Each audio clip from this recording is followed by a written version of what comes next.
The Grow My Cleaning Company podcast helps owners of cleaning companies just like you to grow your company and yourself so you can make more money and finally get the time and money freedom that probably got you into this business.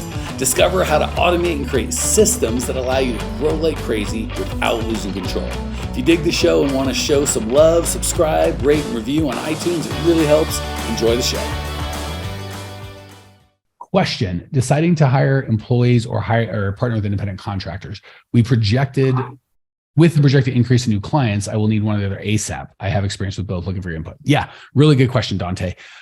And I know for some reason because we talked and you'd mentioned you've got different locations, which is fine, but I would not, the location has nothing to do with W-2 versus 1099. So that kind of connection, like if they're close, they're an employee, if they're far, they're a contractor. I don't know that that's a helpful context at all. So let me give what I coach you to do and why. And at the end of the day, you'll make a decision. I'm going to support you. So my job is to help you understand the intended and unintended consequences to both. And then you kind of being well versed in what to do. You're like, okay, now I can make my own decision. So I'll be honest. Typically I lean towards W-2 employees. So I'll make the case for contractors first, and then I'll tell you why I wouldn't coach you to do that. I'd coach you to do a 1099 W-2, and then I'll tell you why.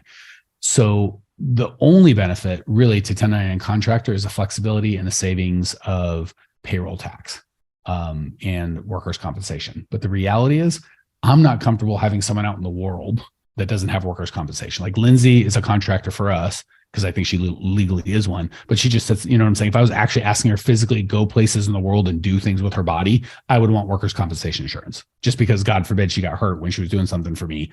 And I've had, 20 years, I think I've had 2 injuries that I can remember. And I always had workers' comp, and thank God I did. And I'm sure I've spent hundreds of thousands of dollars on workers' comp, and maybe they only cost me $63,000 of whatever, but just the headache and it won't take my business down was a big deal.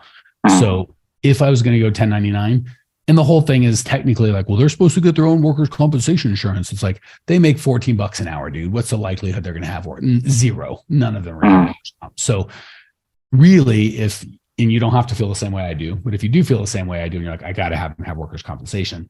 Now you're only saving on the payroll tax, because now you're paying for the workers' comp anyway. And you have to check with the workers' comp and see if they'll even cover a non-employee. So that whole thing of, I want to make sure if and when someone gets, especially when they're in the world doing things in cars going 60 miles an hour, I want that covered.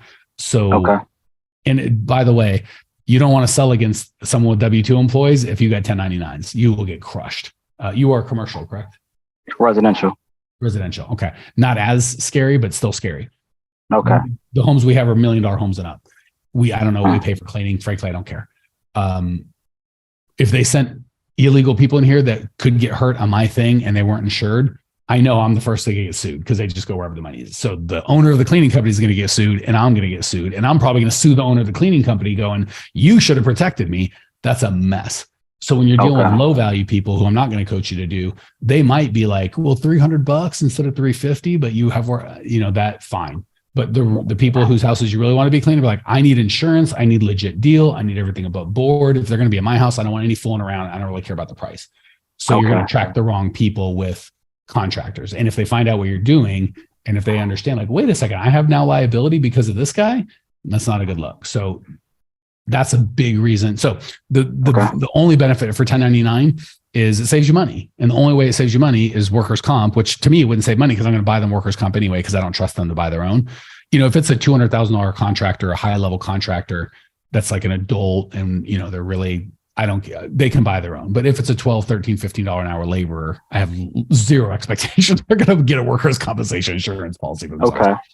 So just to kind of give you just a little background of why I did that process, because I was looking because I live so far away, I was just trying to go through the logistics of hiring a employee and managing it. Makes no difference. Okay. Because ADP is going to do all the paperwork, and they can just email it out. So literally, I'm sorry, I was speaking about more of the logistics of getting the supplies and having to get a storage unit, and just the logistics of managing an employee as opposed to. But there's 2 kinds of contractors. Let's get clear on that. So I'm a contractor for you guys, right? Like I don't obviously, I have my own insurance. Like you don't have to pay payroll tax, you just pay a fee. But I'm a real company, and I'm a real company because I have multiple clients. I'm not just working for you. So if you hire ADP as a contractor, right? They're not an employee. Yeah. It's not that relationship. So if you literally are hiring another cleaning company, if that makes sense. So I'm actually partnering with. I'm sorry. Yeah, let me finish your thought. If you're actually doing that. So, and again, I'm not here to judge. I just want you to be happy and get the life that you want. So my job is to point out all the risks, and you go, aware of the risks, I still want to take them. Like, God bless. My job is to make sure you don't go with closed eyes, you go with open eyes. So there's two things. One, so let me finish for everybody the thought track I was on, and then I'll switch to you going, well, no, I'm actually hiring contractors, Mike, where they have a business and they're hiring the thing, and there is workers' comp and blah, blah, blah, blah, blah. So we'll get to that because that's the easier conversation. For everybody else that's having this concern or this, which do I do? Workers' comp is a big one. And the only reason you hire a contractor is because you want to save money. If you're going to pay the workers' comp, you're only saving the payroll tax. And again, if you have the right customer, I promise you commercial customers are going to want freaking real employees that they'll pay extra, right? And same with if you got good clients. So the saving money doesn't really work because you're losing the good customer. Good customers will require that you have employees or a real contractor that has employees. So they're W-2s for somebody, whether it's you or the guy that works for you, doesn't matter. And I promise we're going to come back to that. The other thing for most of you guys, you can say they're a W-2 or they're a 1099 contract, they're still W-2, right? They have guidelines that they give. Do you provide their equipment? Do you provide their supplies? Do you give them training? Do you tell them when they have to show up? But these are all things I want to do. You want to provide them supplies, right? McDonald's doesn't go, cook your burgers however you want. They're like, use this bun and this many pickles from our vendor. And if you want to be a McDonald's, you got to do it like this. The only way you can give a reliable outcome is if you use commercial grade supplies. And it can't be like, well, for Apple, I use this and I use Pledge over there with Heather and whatever you want, Katie, just use whatever you want. It'll be fine. But I'm somehow going to give you can't do that. Right. So some things in some states, you can't even train them if they're contractors. Well, I'm like, well, I have to train them with the whole freaking thing I'm doing is training. That's my job is to train, So most of the time when people that are cleaners they think that they're contractors, they're really W-2. And God forbid you get audited and some $62,000 a year government bureaucrat retroactively goes, oh no, these were all W-2 and now you owe back taxes. It's a son of a bitch and you don't want any part of that. Okay. So they're probably actually W-2, not in your situation, but most situations where they're working directly for us. And we're like, I'll just call them a contractor. Fine, if they really are. B, you're only saving money and you have to make sure you follow the laws. You can't train them, the supplies that you give them, when you tell them they have to be there, all these things, company meetings, can you invite them to that? There's just too much garbage and I don't want to deal with it. So that's generally why. And again, if you've got the right customers, they're going to want a W-2 employee anyway. Real quick, Cleaning Nation, if you can think about how you found out about this podcast, maybe a tweet, a Facebook message, iTunes search, some sort of Instagram post, the only way we grow is word of mouth. We don't do paid ads. We don't run ads. You are it. The only ask I have is if you're getting value, share the love. However you found out about this, if it's a review or post, whatever it is, do that. Pay it forward so the next cleaning company owner can change their life as well. Back to the show. So for your circumstance, you're like, no, I got a W-2 employee. It's just not my employee. I'm paying somebody else. That's fine. You're just not going to get the margins you want. So it's going to be very hard if it's a $300 account and you're like, I want a 50% cost of goods sold.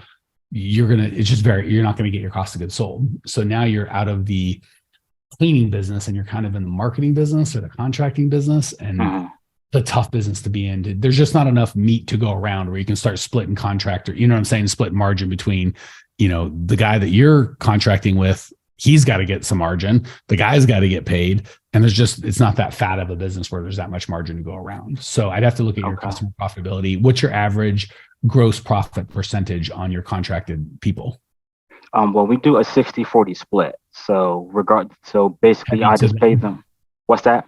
They get 60%? Yes. Okay. So we want you to be at 45 to 50. So you're only 10% under, but they are handling some stuff.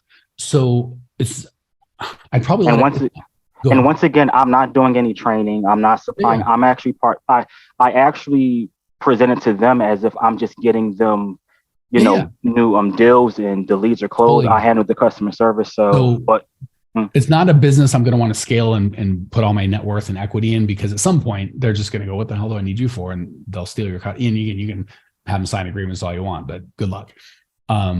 So if you're 60-40 split and you really don't have to do anything, they're covering workers' comp, all the headache, all the trade, they're covering all that. It's a deal I'll take, but that's not what I'm looking to do going forward. So I'm not going to build my business on that model. I don't think it's scalable, going to get your ultimate goals, but there's nothing wrong with, if it's working for you now and you like it, God bless, do that. So that makes sense. Like, I don't think we need to build it. And again, and just make sure that they're doing the right thing. Because if they're contracting, the problem rolls right up to you. If they're like, oh, we're doing 1099 contractors and they're not insured, I still want to make sure they're insured. So I'm like, are you W-2ing? Are you paying payroll tax? And it sounds like they are. Yeah. Yes. So frankly, you've got a really good deal. They've got a really bad deal. Which fine, I'm here to coach you and I'm okay with it. And you're not, as long as you told them the truth, I'm not no moral judgment. I'm just saying anytime you're getting a good deal and they're getting a bad deal, you're running the risk of they go, wait a second, you're getting a good deal and leaving. And then that's why I just don't want you to kind of have these companies be your linchpin or your only situation. So I like it. I would just find it as a little bit of a gravy train, and I'm not going to spend a lot of time in it. And as long as I get paid and everything goes, God bless, but that's not how I'm going to build my business. Because again, there's at some point, 40%, frankly, is just too much for marketing. Like you can go to a Jana King or a Mary, whatever, and they'll charge 20% and give probably more support than you're giving. So as soon as they realize that, they'll go, what the hell am I doing with this guy? Which is, well, I guess the reason why it attracts some people is because, like, if you have employees and your calendar is not full, by partnering with me, I'm just giving them the job. It's already done. They're not paying for leads. They don't have to worry about doing the estimates. I'm processing the payments. So basically all they have to do is go when they show me that they have their insurance and we do the background checks. I get it. This is a straight up franchise relationship, and don't do a franchise because it's so much work. No. I'm just saying most of the time the franchise only gets 20 to 30%. You're getting 40. That's all I'm saying. So if I'm them, I'm like, I'll just get a Molly mate. Like there's better deals available. And I'm not judging. I'm just saying, I want you to know that as soon as they find out, there's a good chance they leave you. And all the benefits that you're talking about, they can get that elsewhere for cheaper. That's all I'm saying. And the good thing is they can still keep their clients. So they're not just working for me. Yeah, totally get it. But again, at some point, they're just going to go, I don't need you at all. So again, no judgment. I love it. If you're like, this is how I want to build $1 million business and retire, like, oh, gee, I'm not saying you couldn't. I'm just going, man, this is so risky. I just don't like it. I'd rather when you own some and try selling that. It's almost impossible to sell because any sophisticated buyer is going to come in and go, what the hell are you doing? Oh, I just set up these people and introduced them and now I do nothing. A sophisticated buyer is going to go, well, when I come in, why the hell would they? You see what I'm saying? There's nothing there to sell. So for cash flow, and if it's working for you, especially if it's another city and it's a real contractor and they're paid and you're just getting a nice fat chunk for not doing anything, God bless you, dude. I will take all those deals that I want, but I would look at them as gravy, not my business. Like that's just some extra money coming in until it stops coming in. When you have your own employees and your own contracts and everything is in-house, that's something you can sell and scale and grow. And it's going to be more, and again, you get the full, I'd try and get my cost of goods sold at 45%, not 60. So there's an extra 15% margin, do all that stuff. I wouldn't say it's scalable or something I'd build a fortune on, but if you're like, hey, I got 5, 10, 20 grand a month coming in doing that and I don't have to do anything, I'm like, God bless you, man. Keep that party rolling, but just don't assume it's going to stay forever because it probably won't. Okay.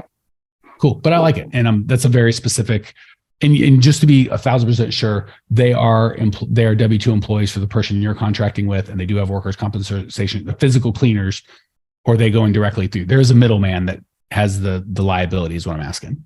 Yeah. So the people that I actually partner with are the owners of the business. So we're just others. Okay.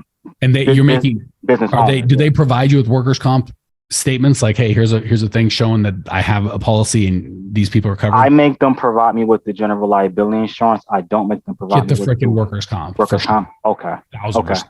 Because my thing is there's not enough margin for them. So I'm like, where are they cutting costs? And my fear is if they're going, we just want to do workers' comp. I'm like, well, now the margin that they should be getting, because you're taking all the margin, which is fine. I'm on team Dante, man. They're like, oh, I can make extra margin by cheaping out on the workers' comp. Well, great, until somebody gets hurt. And then they're the poor freaking cleaner. He's the guy that's like, and then again, trust me, you get sued. You're the rich, ugly business owner, and this poor person got hurt, and you didn't take care of them, and it goes badly if you get sued. So I would be, and at least if you're like every month or every quarter, whatever you deem, you got to send me so even the liability, not when you start, like every month or every quarter, because having insurance today don't mean you have insurance tomorrow. Mm-hmm. At least if you had that on file every minimum quarterly, I'd prefer monthly. Especially if they want their check, like every month, they send you their good insurance, you send them a check. if and when they didn't have insurance, you in front of court, you could be like, look, I was doing my job. Like you know what I'm saying? He defrauded me. And now you're more of a defendant than you are or more of a plaintiff of, yeah, I did everything. This is a reasonable thing that I made sure they had insurance and the guy just defrauded me. Whereas if there's no paperwork and you just go, I told him he needed insurance and he showed it to me. And the guy's like, he never said that. Happened a year ago. What the heck are we supposed to do? But if you have it every month or certainly every quarter, here's my workers' comp, here's my insurance. And my guess is there might not be workers' comp. And then you have to decide, is the money worth the risk? I understand. Okay. And again, that one's up to you. Like just, you know how it works. It's likely someone's going to get hurt. Very unlikely, very, very unlikely. But if they do, and there's a, God forbid, a death or hospitalization or something, that is now your part-time job for the next 9 months, litigating and being litigated. And usually you just like the workers' comp, it's going to be their part-time job and they've got lawyers and they handle it. But when you don't have that, it's Dante and his lawyers. And it's like, it's like Russian roulette and there's 100 chambers and there's only one bullet. Not that bad, but there is one bullet. So yeah, that's all. I would just make sure. Yeah. So get clear on that one. Okay. Well, here we are, the end of the podcast, and you made it. Great job.